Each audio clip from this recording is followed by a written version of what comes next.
श्री सद्गुरु महाराज की जय। वंदे बोधमयं नित्यं गुरुं शंकररूपिणं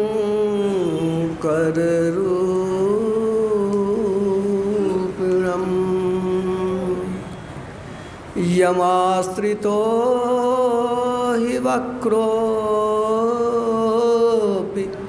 चन्द्रः सर्वत्र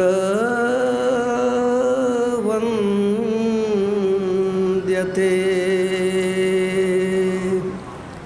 वन्दो गुरुपदकञ्ज कृपासिन्धु नररूपहरि महामोहतम पुञ्ज जासु वचन रविकरने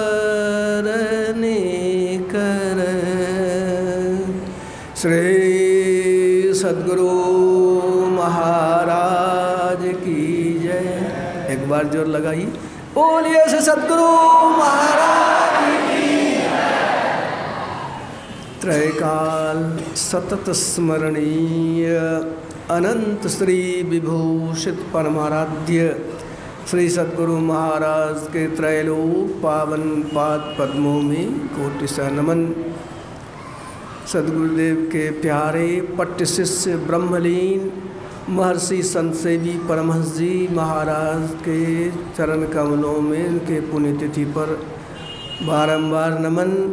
स्वनिवास में विराजमान महामहिमावान पूज्य आचार्य श्री के श्री चरणों में नमन।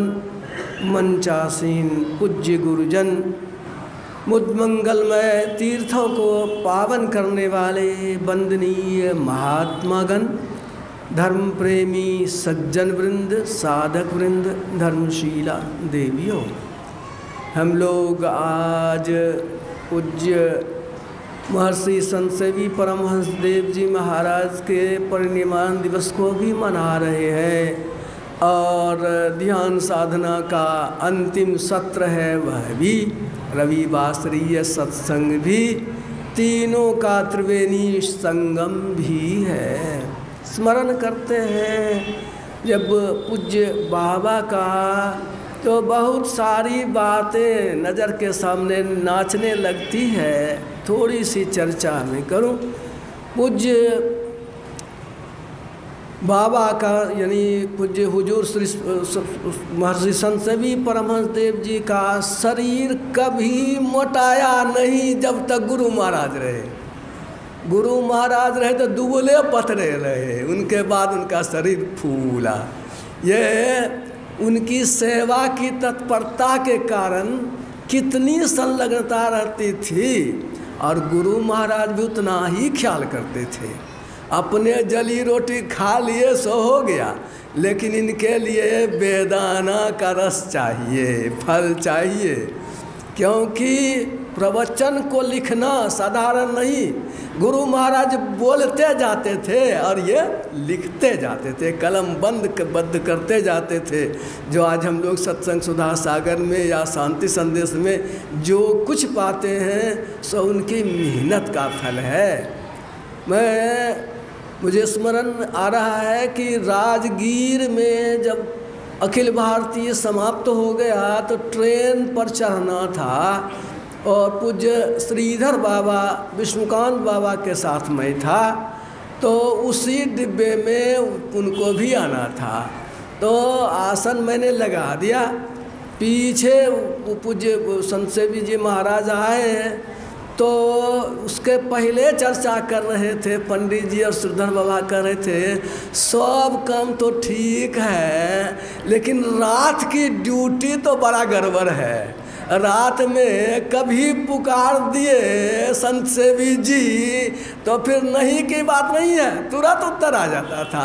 वो सोते थे कि जगे रहते थे, पता नहीं चलता था, मतलब कितने सजग रहते थे। जब वे पहुँचे वो ट्रेन पर तो पूज्य श्रीधर बाबा उनके बाईं ओर पड़ते थे, मैंने आसन बिछाया था, अब बैठे हुए थे वे लोग। अब वो कहे कि नहीं बाबा आपको हम अपने दाहिनी ओर बैठावेंगे।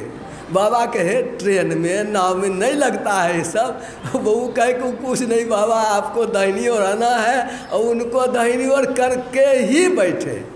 यह जो है शिष्टता के हिसाब से भी जहाँ भी देखा, इससे तो बहुत सारे संस्मरण उनके हैं। प्रचार में 77 ईस्वी में वे बौसी एकदम देहाती जगह, वहाँ कामत पर वो बालू के तट पर वहाँ नहर के किनारे में वो सत्संग था। बिजली तो थी नहीं, वो वहाँ पर उस समय बिजली का अभाव भी था।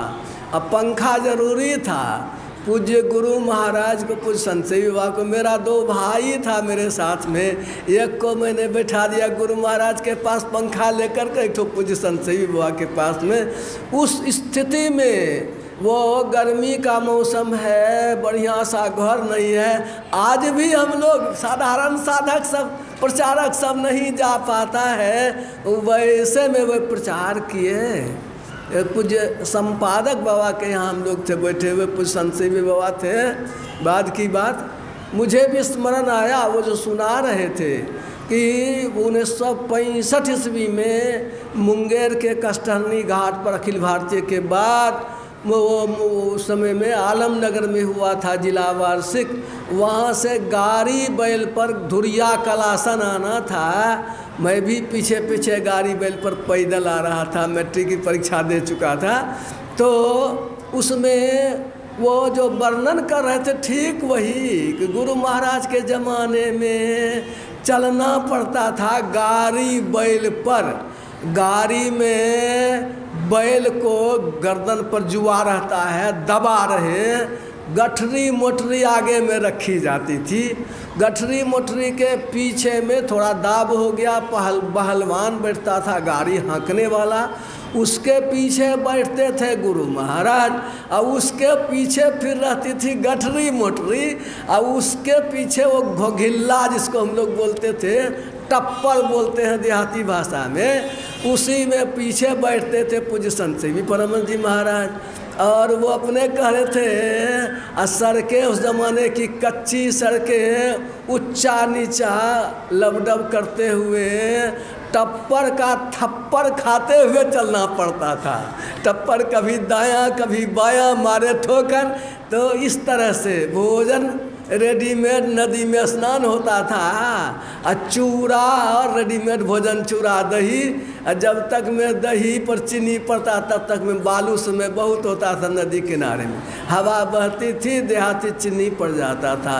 इस तरह से कष्टमय जीवन वो प्रचार उन लोगों ने किया। बहुत सारे सेंसिटिव भी काफ़ी थे वे, और कहाँ से पले, सुदूर देहात, गमरिया अभियोग कोई बहुत बड़का वो शहर नहीं है, छोटा सा वो देहाती क्षेत्र में मैथिल कर्ण कायस्थ कुल में पैदा हुए साधारण परिवार में, पढ़े लिखे कितना तो मिडिल पास, अज्ञान कितना तो बड़े बड़े PhD होल्डर सब भी उनके ज्ञान का था नहीं पा सके। आप सुने ही पूज्य वो सत्यप्रकाश बाबा हमारे बता ही रहे थे क्या छोर पुस्तकालय थे।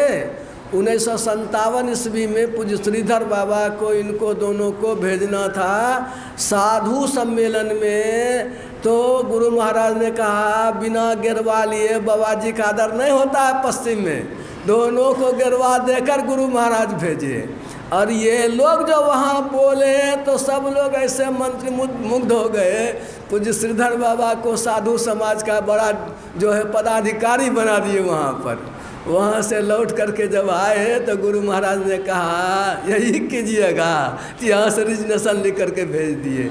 यह त्याग की भावना भी, और उन लोगों में कैसा था समर्पण, कितनी त्याग की बातें, कितनी सरलता। तो वो समय अधिक नहीं है, मैं अधिक में नहीं जाऊंगा। मैं इतना ही कहूँगा कि जो पढ़े सबरी माई की सरलता, सबरी माई की भक्ति की बातें, एक एक पॉइंट को यदि देखा जाए तो उनके जीवन में अक्षरशः उतरता है। और इस तरह से ऐसे महान पुरुष, उसकी हम लोग आज ये जो परिनिर्वाण तिथि मना रहे हैं, यह तभी सार्थक होगा जब उनके उपदेशों के मुताबिक, उनके जीवन के मुताबिक, उनके जीवन से शिक्षा लेते हुए हम लोग भी अपना आदर्श जीवन बतावेंगे और संत मत को चरमोत्कर्ष तक पहुंचावेंगे, इस जुए को हम लोग लक्ष्य तक पहुंचावेंगे, तो सार्थक होगा उनकी ये परिनिर्वाण तिथि को मनाना। अंत में मैं उनके चरणों में कोटि सा नमन करता हुआ, श्रद्धा सुमन अर्पित करता हुआ अपनी वाणी में विराम देता हूँ। बहुत सारे लोग तो समकालीन आप लोग भी रहे हैं, बाबा लोग तो रहे ही हैं। बोलिए श्री सद्गुरु महाराज की जय।